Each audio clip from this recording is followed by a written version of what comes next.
Mala mjesta u Sloveniji, već smo rekli, imaju sav komfor i infrastrukturu poput većih gradova.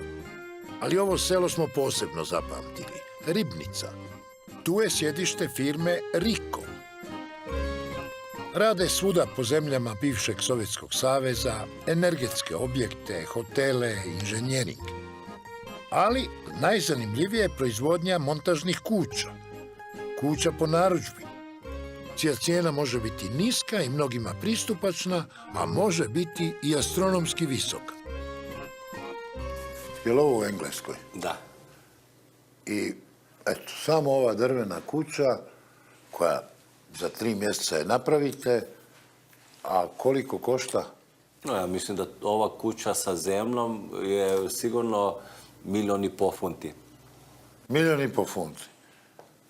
Pa to u Bosni to u Bosni ovakva kuća, to može biti rezervna, vikendica. 1,5 funti. Da. A šta tu vrijedi 1,5 funti? No, to je sigurno lokacija, to je prestižna lokacija ovdje i dizajn, unikatnost, ja bih rekao, nešto i brand vredi, tako da... Znači ima brenda, ima kvaliteta tog drveta, ima ekološka... Dosta tehnologije unutra u kući. Tehnologija.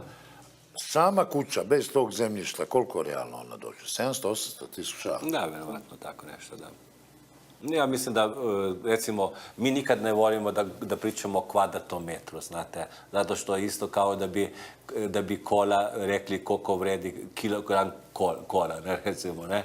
To možeš da samo kubik, koliko košta kubik drveta, može, kod kuće mi uvijek kažemo i depends, ne, koliko tehnologija, koji je koliko dizajn, najjeftiniji tako kvadrat? Ja mislim da se može od negdje 900 eura već pa tamo i do 3000 eura.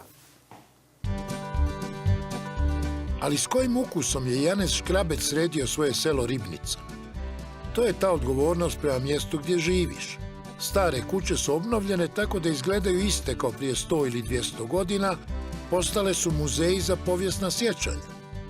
Postoji i kuhinja kakva je nekada bila, a prema onome što su nam iznijeli, mogli bismo reći da se i nekada sjajno jelo, unatoč pričama o velikoj gladi, kugi i koleri, kakve su česte na ovim prostorima.